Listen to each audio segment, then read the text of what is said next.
intelligence on the Colombian drug cartels. And so the CIA, with Venezuela's Guardia Nacional, or National Guard, set up an undercover operation, a drug smuggling operation in Venezuela that could handle the transshipment of the Colombian cartel's cocaine on its way to market. The plan was to infiltrate the cartel, and it worked. For the CIA National Guard undercover operation quickly accumulated this cocaine, over 1.5 tons, that was smuggled from Colombia into Venezuela inside these trucks, and then was stored here at the CIA-financed Counter-Narcotics Intelligence Center in Caracas. The center's commander and the CIA's man in Venezuela was National Guard General Ramon Guillen Davila. I tried to work together with them. I was always aware of this. That is the voice of Annabella Grimm you're about to hear. And I want the listeners to know that before I went on the air with this show, I had gone out and spoke to Annabella personally. She's a wonderful DEA agent, no longer on the job. That they were not telling me everything they were doing. Annabelle Grimm was a DEA agent with 18 years' experience when she was made agent in charge in Caracas. And she says that the CIA station chief, James Campbell, and this man, Mark McFarland, the CIA officer in charge at the center, told her that to keep the undercover smuggling operation credible, they had to keep the cartel happy. And the way to do that was simple. Deliver their dope, untouched by U.S. law enforcement, to the cartel's distributors, their dope dealers in the United States. The CIA and the Guardia Nacional wanted to let cocaine go on into the traffic without doing anything. They wanted to let it come up to the United States, no surveillance, no nothing. In other words, you weren't going to stop them in Miami or Houston or wherever. These drugs were simply going to go to the United States and then go into the traffic and eventually reach the street. That's what they wanted to do, yes. And we had very, very lengthy discussions where I told them what the U.S. law was and the fact that we could not do this. So here you got Jim Campbell, chief of station, who knows about this. Mark McFarland, CIA officer, knows about this, and are stimulating this business of sending what are uncontrolled deliveries of drugs, smuggling drugs into the United States, right? Right. Why in the world would they want to do that? As they explained to me, that this would enable them to gain the traffickers' confidence, keep their informant cool, and it would result in future seizures of larger quantities of drugs. And also they hoped to, I guess, they thought they were going to get Pablo Escobar at the scene of the crime or something, which I found personally ludicrous. But if Annabelle Grimm thought this was ludicrous, the CIA station chief, James Campbell, did not. He enlisted the assistance of CIA headquarters in Washington to get approval for the drug shipments. But, well, there you go, Dennis. I mean, this even goes to the highest levels of government. I mean, during the Iran-Contra scandal back in the 80s, multiple U.S. State Department and Reagan administration officials were caught illegally smuggling both weapons and narcotics. And very few, if any of them, actually went to prison, were fired, or even so much as reprimanded for that blatant act of treason. I mean, this kind of lawlessness still goes on today. I mean, the Obama administration is already outspending and out-taxing every past U.S. president from George W. Bush to George Washington combined, and yet most of his administration do not pay their income taxes. Folks, I mean, when the rules apply to you but not to the elites, that's the textbook definition of tyranny. I mean, the Bush administration tortured prisoners and none of them were held accountable. And the Obama administration is continuing this corrupt practice, although it says otherwise, and is actively obstructing justice to protect the Bush administration officials from prosecution.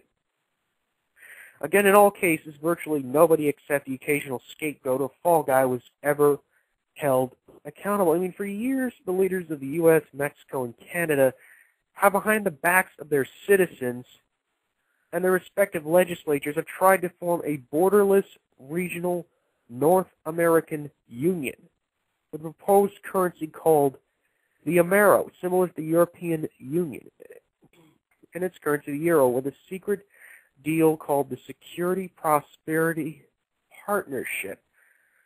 I mean, here is a report on it. Apart from that, I think one thing people who are dollar-based need to focus on is the Amero. That's the one thing that nobody's talking about that I think is going to have a big impact on everybody's life in Canada, the U.S., and Mexico. If you Google it, you'll find out all about it. Well, you could tell us a little bit more right now. You always hear it on CNBC. The Amero is the proposed new currency for the North American community, which is being developed right now between Canada, the U.S., and Mexico to make a borderless community, much like the EU, and the dollar, Canadian dollar, U.S. dollar, and the Mexican peso replaced by the Amero. You really think that will get any leeway? You may want to visit a couple of websites and see how far along it is. The Canadians are pretty upset about it, whereas the Americans, apart from the Texans, are the only people who know anything about it. The rest of the public's really sort of with their head in the sand on this one. The Bush administration is pushing and pushing hard. A partnership between the United States and Mexico and Canada with a goal of what it calls integration by 2010. This partnership among three nations is being discussed at the highest levels of the three governments at the urging of the largest multinational corporations. But it is barreling ahead with absolutely no congressional oversight, no voter approval, out of sight completely of the American people, and as far as we can determine, without any constitutional authority whatsoever. Look what... I mean, and here is on record, leaders of the U.S., Canada, and Mexico saying they want a North American Union and how great it would be. We had some business leaders in front of us today. One in particular said, you know, the rules for jelly beans. He manufactures jelly beans. The rules for jelly bean contents are different in Canada and the United States. They have to maintain two separate inventories. Is the sovereignty of Canada going to fall apart if we standardize the jelly bean? You know, I don't think so. Maybe Mr. Dion thinks so, but I don't think so. So, you know, these are pragmatic, practical discussions. In fact, it was my predecessor in the Liberal Party who initiated them. What we try to do is simply to meet, talk about common problems and see what we can do in practical terms in order to improve the lives of our people. Whether it's to standardize the parameters for chocolates or medicines, I think these are common sense.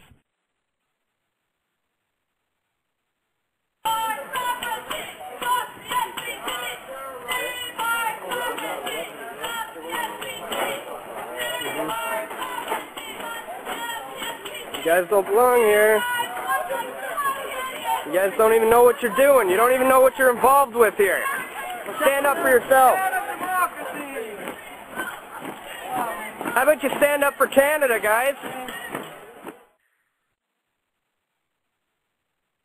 Despite denial after denial, the story that Canada, the U.S., and Mexico are planning to build a NAFTA superhighway is getting an awful lot of airtime.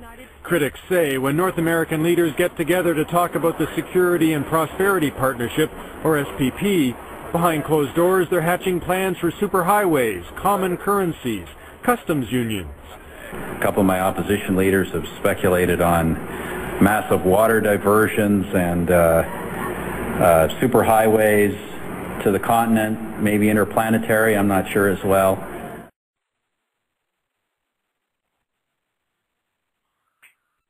Manitoba is also taking a major role in the development of a mid-continent trade corridor, connecting our northern port of Churchill with trade markets throughout the central U.S.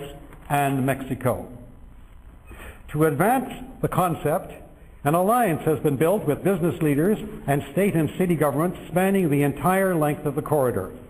When fully developed, the trade route will incorporate an inland port in Winnipeg with pre-clearance for international shipping. Superhighways to the continent, maybe interplanetary, I'm not sure as well. Human Events magazine recently had this description. It said the North American Super Corridor Coalition is a not-for-profit organization dedicated to developing this international integrated multimodal transportation system along the international mid-continent trade and transportation corridor.